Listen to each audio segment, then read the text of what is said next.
Salam dostlar, sizinle Ayten Quliyevadır. Bugünkü mövzumuz olacaq dayanma və durma ilə bağlı. İlk öncə dərsə başlamamışdan qabaq biz bilməliyik ki, dayanma və durmanın fərqini. Dayanma sərnişin mindirib düşürtmək, yük doldurub boşaltmaq deməkdir. Durma isə su almaq, sərnişin gözləmək, telefona cavab vermək və s. kimi məqsədlərdir. Və qarşınızda gördüyünüz bu nişanlar 3.27 nişanı həm dayanmanı, həm durmanı qadağan edən nişandır. Yəni hansı məqsədlə orada dayanmaq istəsəz, durmaq istəsəz bu qadağandır. 3.28 nişanı isə yalnız durmanı qadağan edir. Yəni siz su almaq üçün, sərnişin gözləmək üçün və s. məqsədlər üçün dura bilmərsiniz. Lakin durmaq qadağandır nişanı dayanmanı qadağan etmir. Yəni siz sərnişin mindirib düşürdə yük doldurub boşalda bilərsiniz bu nişanın təsir sahəsində. Əgər yaşayış məntəqəsindən kənardasınızsa, bu halda qaydalar iki yerə bölünür. Yəni əgər yaşayış məntəqəsindən kənarda yol çiyini varsa, nəqliyyat vasitənizi siz hərəkət hissəsində saxlaya bilmərsiniz. Yəni, hərəkət hissəsində dayanıb dura bilmərsiniz. Yol çiyini varsa, mütləq şəkildə yolun çiyinində siz dayanıb durmalısınız. Əgər yaşayış məntəqəsindən kənarda yol çiyini yoxdursa, siz artıq burada yalnız dayanma edə bilərsiniz. Yəni, sərnişin mindirib düşürdə yük doldurub boşalda bilərsiniz. Durmağa artıq icazə verilmir. Və həmçinin yaşayış məntəqəsindən kənarda yol içində uzun müddətli dincəlmə, gecələmə və istirahət üçün durmağa icazə verilmir. Yalnız bu məqsədlə düzəldilmiş meydançalar və yaxud da yoldan kənarda icazə verilir. Yoldan kənarda nə deməkdir? Yəni çiyinin yanındakı olan yaşıllıq, otluq hissədə siz artıq dincəlmə, gecələmə kimi məqsədlərlə dura bilərsiniz orada. Yaşayış məntəqəsində isə səkiyə paralel siz dayanıb dura bilərsiniz. O şərtlə ki, əgər yolun 100 metrdən çox hissəsi görsənirsə, əgər görsənmirsə nə dayanmaq olar, nə də ki durmaq və həmçinin yaşayış məntəqəsində səkiyə çıxaraq parklanma yalnız müvafiq parklanma nişanının altından əlavə lövhəcik icazə versə sizə səkiyə çıxaraq parklanma etməyinizə, o zaman çıxıb parklaya bilərsiniz. Əks təqdirdə icazə verilmir səkiyə çıxaraq parklanma etməyinizə. Yaşayış məntəqəsindən kənarda yol çiyinində əgər dayanıb durursunuzsa, burada görmə məsafəsinə ehtiyac yoxdur. Yəni biz öyrəndiyimiz kimi yaşayış məntəqəsində əgər hərəkət hissəsində dayanıb durursunuzsa, burada görmə məsafəsi 100 metrdən az olmamalıdır. Amma yol çiyinində bu qaydanı tətbiq etmirik. Yəni görmə məsafəsi az da olsa, çox da olsa biz yol çiyinində rahat şəkildə dayanıb dura bilərik. Və dayanma durma ilə tanış olduqdan sonra artıq biz keçə bilərik testlərin müzakirəsinə. Demək, ilk testimiz bizdə verilir ki, göstərilən yerlərin hansında minik avtomobillərin dayanmasına icazə verilir. Və nişan da verilib ki, durmaq qadağandır. Biz də bilirik ki, durmaq qadağandır nişanı, dayanmanı qadağan etmir. Və bundan da savayı nişanlar hər zaman özündən sonra qüvvədədir. Özündən əvvələ aidiyyatı yoxdur. Deməli, burada V avtomobili dayanıb dura bilər. Çünki onun heç bir aidiyyatı yoxdur. Artıq B avtomobilinə baxırıq. Şərtdə də bizdən dayanmanı soruşduğuna görə B avtomobilinə də icazə verilir. Lakin artıq A avtomobili əks yolda olduğu üçün qaydanı pozacaq. Nəyə görə? Çünki burada bir tərəfli yol nişanı yoxdur ki, biz deyək ki, həm bir tərəfli yoldur. Bu cürünə göstərilən oxla göstərilən şəkildə orada gedib dayanır. Bu hala icazə verilmir. Əgər ox fırlanmış şəkildə olsaydı A üzrə də biz artıq onda deyə bilərdik ki, bəli, o düz istiqamətdə dayanmaq əməliyyatını edir. Bu halda isə qadağandır A üçün. Deməli, bizim burada düzgün cavabımız olacaq B və V. İkinci sualımız deyilir ki, göstərilən yerlərin hansında dayanmağa icazə verilir. Burada da yenə baxırıq ki, bir tərəfli yol nişanı yoxdur. Deməli, iki tərəfli yoldur və yaşayış məntəqəsindəyik ağ fona əsasən. C düzgün dayanıb, keçirik A ilə B-yə. Oxlara fikir versiniz, biri fırlanmış şəkildədir, birisi sadəcə düzünə gedib dayanır. Deməli, B avtomobili əks istiqamətdə dayanır. Bu, deməli, qadağandır. A isə oxla fırlanır, deməli, düzgündür. Burada da düzgün cavabımız olacaq. A və C avtomobillərinə dayanmağa icazə verilir. Digər testimiz, burada soruşulur ki, icazə verilən maksimum kütləsi 3,5 tondan artıq olan yük avtomobilinə bu yerlərin hansında durmağa icazə verilir? Və biz nişana baxırıq ki, burada dayanmaq, durmaqdır. Qadağandır nişanı verilir və altından əlavə lövhəcik verilərək göstərilir ki, həm əvvəl, həm sonra dayanmaq, durmaq qadağandır. Deməli, avtomatik olaraq B və V avtomobili, yük avtomobili qaydanı pozur. Çünki burada bizdən də özdə durmağı soruşur deyə hər ikisi də qadağandır burada. Həmçinin biz bir tərəfli yoldayıq və bir tərəfli yolda da yük avtomobillərinə, yəni çəkisi 3,5 tondan artıq olan yük avtomobillərinə bir tərəfli yolda yolun sol tərəfində yalnız yük doldurub və boşaltmaq üçün icazə verilir dayanmasına. Digər məqsədlərlə onlara sol tərəfdə icazə verilmir. Sağ tərəfdə istənilən məqsədlə dayanıb dura bilərlər, əlbəttə ki, əgər qadağa edən heç bir nişan yoxdursa. Lakin yolun sol tərəfinə artıq onlara məhdudiyyət qoyurlar ki, siz yalnız yük doldurub boşaltmaq məqsədi ilə bir tərəfli yolda yolun sol tərəfində dayana bilərsiniz.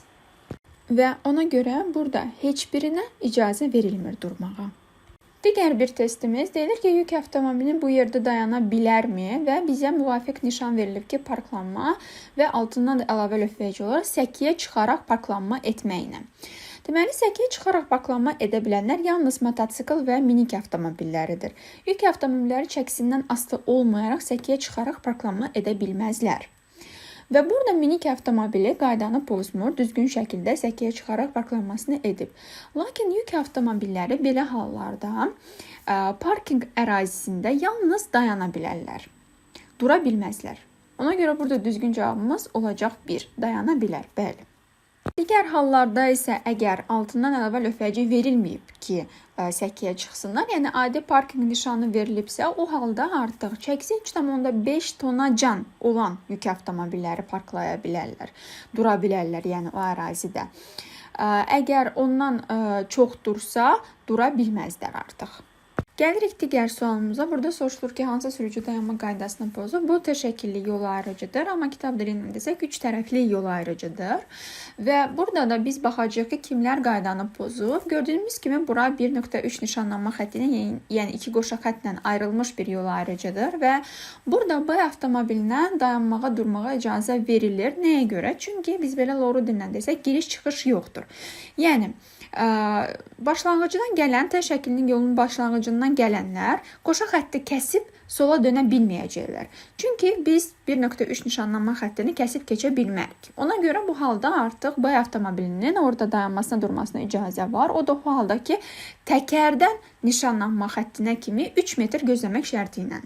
Daha sonra baxırıq D və Y-yə.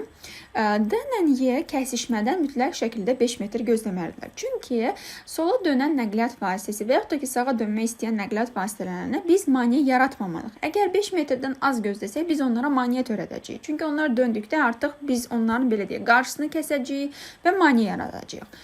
Ona görə biz mütləq şəkildə 5 metrdən artıq gözləməliyik kəsişmədən. Burada da gördüyünüz kimi Y avtomobili düzgün gözləyib, amma D avtomobili isə düzgün gözləməyib. 3 metr gözləyib kəsişmədən. Bu da hansı ki, qadağandır. Lakin nişanlanma xəttindən təkərə kimi 3 metr gözləyiblər. O düzdür. Lakin 5 metr gözləmədiyinə görə D avtomobili artıq qaydanı pozacaq.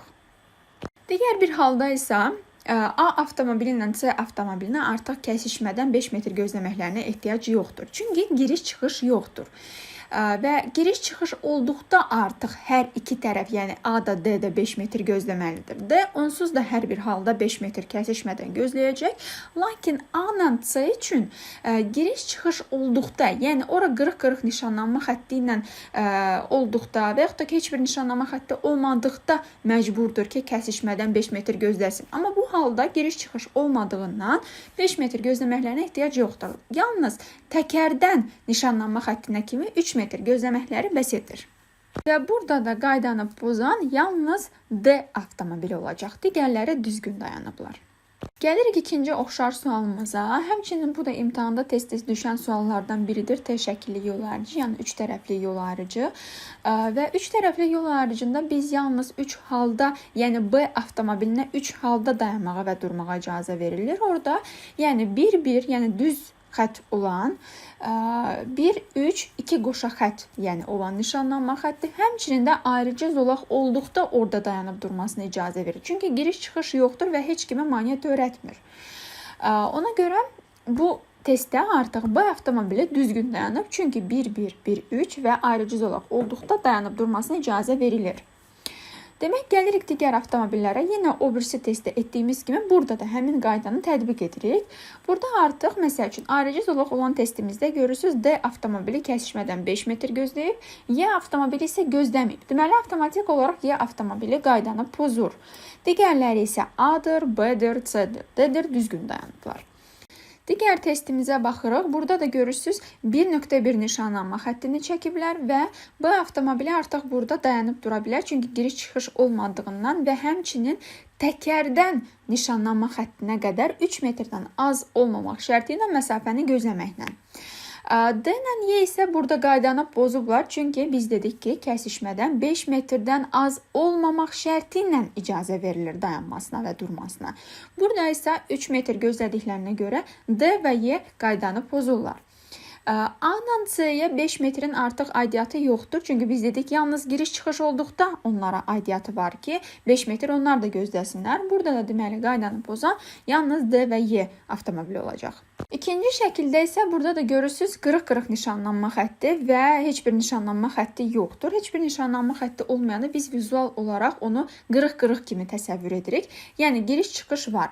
Bu halda da artıq görürsünüz ki, hər birində giriş-çıxış olduğundan artıq B avtomobili qaydanı pozur. Çünki o birisi tərəfdən gəlib sola dönmək istəyənlər olanda B avtomobilləri ona maneə yaradacaq və bir-birlərinə dəymə kimi hal ola bilər. O yüzden B avtomobili burada hər iki şəkildə də qaydanı pozur. Gəlirik digər avtomobillərə. Qırıq-qırıq nişanlanma xətti olduqda və yaxud da ki, heç bir nişanlanma xətti olmadıqda bizim təkərdən nişanlanma xəttinə kimi məsafə gözləməyimizə ehtiyac yoxdur. Çünki onsuz gələn avtomobil qırığı kəsib keçə biləcək. Yəni biz az gözləsək belə. Lakin düz xətt olanda bizə məcburdur ki, 3 metrdən artıq gözləyək ki, digər avtomobil düz xətti tapdalamasın. Və burada da kəsişmədən artıq D və Y avtomobili necə ki 5 metr gözləyib, avtomatik olaraq A və C avtomobili də 5 metr gözləməlidir. Ona görə qırıq-qırıq nişanlanma xətti olan testimizdə yalnız B avtomobili qaydanı pozacaq. İkinci şəkildə isə hansı ki qırıq-qırıq nişanlanma xətti yoxdur, yəni giriş-çıxış var. Bu halda avtomatik olaraq yenə B avtomobili qaydanı pozur. Gəlirik kəsişməyə. D avtomobili kəsişmədən 3 metr gözləyir. Biz hansı ki bilirik ki, kəsişmədən 5 metrdən artıq gözləmək lazımdır. Buna görə D avtomobili və A avtomobili qaydanı pozacaq. Çünki giriş-çıxış olduqda 5 metr gözləmə, yəni kəsişmədən 5 metr gözləmə artıq hər iki tərəfə aid edilir. A və D qaydanı pozur, B də qaydanı pozur, amma C və Y qaydanı pozmur. Çünki Y kəsişmədən 5 metr gözləyir və avtomatik görürsünüz ox uzanıb. Yəni C-yə də aiddir 5 metr. Ona görə C və Y qaydanı pozmur. Burada qaydanı pozan A, B, D olacaq. Hər bir testdə isə burada 1.11 nişanlanma xəttidir. 1.11 nişanlanma xətti bəzi tələbələr çaşdırır ki, qırıq-qırıq nişanlanma xətti, məsəl üçün bu testdəki kimi olanda B-nin orada dayanmasına icazə var, amma bu yanlış qaydadır. Çünki qayda deyir ki, yalnız 1-1, 1-3 və ayrıcı zolaq olduqda B-nin orada dayanmasına icazə var. Belə halda icazə yoxdur. İstər qırıq-qırıq tərəf sağdan olsun, istəyir soldan olsun. Ona görə burada avtomatik olaraq B qaydanı pozur. A avtomobili də həmçinin pozacaq. Çünki kəsişmədən 5 metr gözləmək lazım idi. Burada da giriş-çıxış olduğundan A və D qaydanı pozur. Çünki kəsişmədən 5 metr gözləməyiblər. Y ilə C də həmçinin qaydanı pozacaq. Çünki kəsişmədən 5 metrdən artıq gözləmək lazım idi. Burada hər biri qaydanı pozur.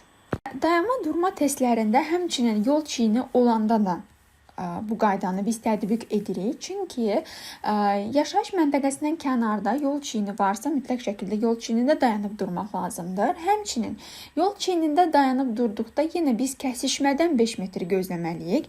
Hansı ki bu şəkildə gördüyünüz kimi mototsikllə sarı minik avtomobili qaydanı pozur artıq. Çünki kəsişmədən 5 metr gözləməyiblər. Həmçinin yaşıl mikroavtobusda qaydanı pozur. Çünki nəyə görə?